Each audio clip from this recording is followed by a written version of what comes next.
you listened carefully, you could hear the sound of thousands of young girls' hearts breaking across the country on the day that Harry announced he would marry Meghan Markle. Some rejoiced, but pretty soon reality struck when we all started to realize that Meghan is a little bit of a massive narcissist, and one who has a particular dislike for children. Today we want to take a look at some of the more sinister things that went on during the royal wedding. Let's get to the crunch.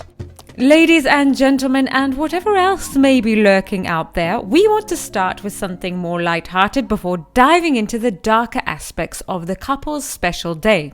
Meghan decided to surprise the royal family with a luxurious hand-embroidered veil, including over 50 detailed flowers that represented each one of the Commonwealth countries. Whilst many saw this as a tribute to the Queen and her coronation dress, others believed it was her first attempt to brown-nose her way into the inner circle of the royal family. However, the elaborate details on the veil took a team of people hundreds of hours to complete, and due to the importance of the garment, each worker was obliged to wash their hands repeatedly every 30 minutes. The veil was over 16 feet long, and as you can imagine, that much material can start to become quite heavy, especially when you factor in the drag resistance of the veil scraping across the floor. You must hope that the wearer of such a veil has been working hard to build up a strong neck, as it needs to be dragged across London using only those delicate neck muscles. We can see Meghan visibly struggling with the weight, and even more so towards the end of the ceremony. With the addition of fatigue, she must have been feeling the burn, which is why some have suggested that she more so resembled Ursula the Sea Witch than a royal princess. She powered through the ceremony, regardless of the fact that her posture mirrored that of a pretentious and ungrateful new wife, maybe in part due to the fact that she didn't care what she looked like. As she would later claim, herself and Harry had already been wed in a secret ceremony between the two of them. This was one of the bombshells dropped during the Oprah interview, which, if this fact had been proven to be true, it would have landed the Archbishop of Canterbury in some very hot water. You may be asking yourself, why would she decide to wear something so heavy on her head? Well, the answer is the same for every question relating to why Meghan does stupid things. She cannot listen. Although her evil posture during the wedding was amusing, it was certainly not the most sinister thing on the day. A former royal nurse claimed that Meghan was outspoken on a vehement dislike of how young royals were always dressed in the traditionally British style. The long socks and smocks repulsed Meghan, which led to a rather tricky situation on the wedding day. The Flower Girls Givenchy haute couture ivory silk wedding dresses did not fit correctly just days before the wedding day. Catherine, Princess of Wales, had very recently given birth and was thus struggling to find the time for more fittings, but she had also begun to avoid sending Princess Charlotte to fittings after news got back to the Waleses about the somewhat wicked treatment of little Charlotte by Meghan, her best friend Jessica Mulvaney, and Jessica's daughter Ivy, who was to be a flower girl with Charlotte. A former employee of Givenchy came forward with allegations that Meghan had openly belittled and mocked Charlotte at the fittings. She would imitate her British accent and encourage little Ivy to do the same, then would loudly proclaim that Ivy was the best flower girl, her favourite flower girl, and that all of the little British flower girls had not been raised correctly. The Princess of Wales, upon hearing these allegations, abruptly stopped sending Charlotte to the dress fittings, causing Meghan to lose her cool, assuming she had cool in the first place. Tensions were running high, but things came to a breaking point when Meghan demonstrated an unwillingness to compromise when it came to the topic of tights.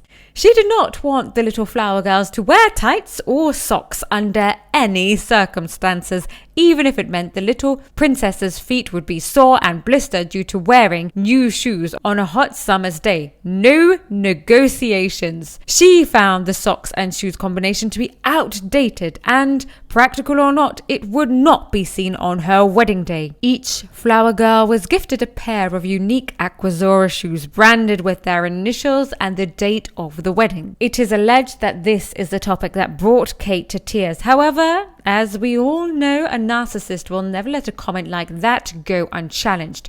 So Meghan waited until she had the most people listening to her that she would ever have to blurt out that it was actually Kate that had made Meghan cry. Oh, who to believe? Just who? It's one woman's word against another. However, I must say, for such a staunch feminist, Meghan really does seem to dislike other women, not to mention little girls. It gets much worse than this though. Meghan's bouquet took on an ominous allure after being meticulously crafted by the florist Philippa Craddock. Concealed within the arrangements were forget-me-nots, sweet peas, lilies of the valley, jasmine, and some others. An enchanting combination that masked a malevolent secret. Craddock then wove her dark art onto the innocent heads of the flower girls, adorning them with flower crowns that concealed a perilous ingredient. One expert florist from Brown's London revealed the truth behind the flower crown, divulging that these headpieces worn by the young girls were fashioned from a sinister selection, including one of nature's most treacherous elements, lily of the valley. The crowns were given to the unsuspecting flower girls, including Princess Charlotte, but you may not be surprised to find out that Ivy Mulvaney, Meghan's favourite flower girl,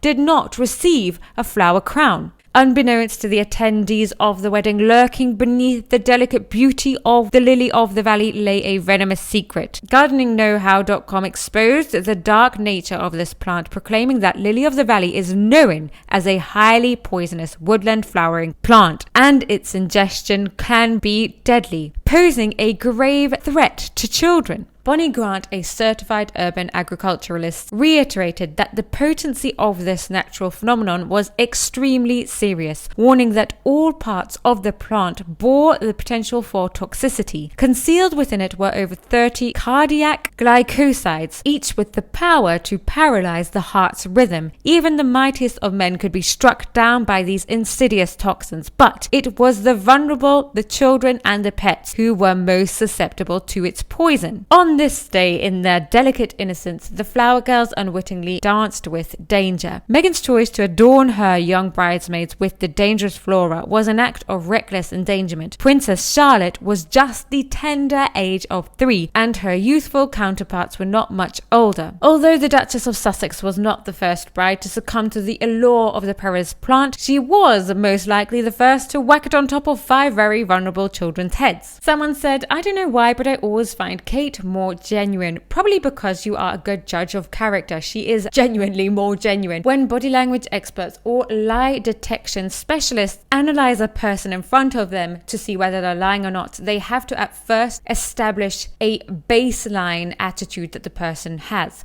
They will look at things like the tone of their voice or the small gestures that they do when they're nervous. And then they will contrast that. Certain little things will come out, such as they'll start tapping their hand on the table or they'll change the tone of their voice. And this is how these experts can determine whether someone is lying or not. So we have seen now Meghan talking for so long, we can really begin to establish what her normal behavior is compared to her behavior when she is lying. Whether she is an actress or not, there are always telltale signs of a liar that experts can define. Someone else said, "This is so unclassy. Airing family laundry, true or false, in public will always make you look dumb. How delusional is this woman to think/expect otherwise?" She could have listened to the royal family motto, in which you never complain, never explain, but instead she chose to excessively complain and excessively explain. Class is absolutely out the window, forget that. But don't deny that she was advised as to how to deal with this. They advised her not to air her laundry in front of everyone, and she took that as being silenced by the royal family when they were just in fact trying to help her not look like an idiot. Charlotte has more poise and grace at 3 than Markle does at 40. Of course she does. Charlotte, we absolutely love her. What a cutie. And she's just growing into her role as little Princess Charlotte. Of course, she has a wonderful role model in her mother, Catherine, Princess of Wales. She's just going from strength to strength. In fact, I think that can be said for the whole of the royal family at the minute. They are just going from strength to strength. The damage that we thought might be done by the Harkles, leaving them and trashing their name, has actually helped them to rise from the ashes like the phoenix. The slimmed down monarchy is actually going quite well, which was very much questionable in my opinion. I quite like a fuller monarchy, but the slimmed down thing seems to be doing quite well. We have the new Fab Four, which is of course Queen Camilla, King Charles, Catherine Princess of Wales, and William, becoming quite the power quartet. Meghan didn't want adult bridesmaids because she wanted to be the centre of attention. The thought of another woman taking the limelight. The irony lies in the fact that she's done a whole podcast about empowering women, but you are right, she clearly doesn't like them. And there were actually some quite awkward moments between her and some of the stronger, more opinionated women on archetypes. That moment when we had Mariah Carey calling Meghan a diva, and Meghan was deeply offended by the statement, and Mariah Carey had to explain to her that it's not so much of an insult. Meghan should probably defend the term feminist less, whilst she is such a woman hater herself. And who actually embodies genuine feminism is Catherine Princess of Wales. You can see her when she curtsied to the Queen, the late Queen, when she was alive. She just lit up with excitement to see this powerful woman in front of her. Now she does the same thing equally to Camilla. She is delightful to the likes of Roger Federer's wife. We see her interacting with other women and she has expression of delight on her face. There is not that expression that we have when we see Meghan looking at little Charlotte, for example, or any other woman, where she has this sort of underlying jealousy, contempt situation going on in her facial expression that we do not see with Catherine Princess of Wales. So who is the real feminist between the two?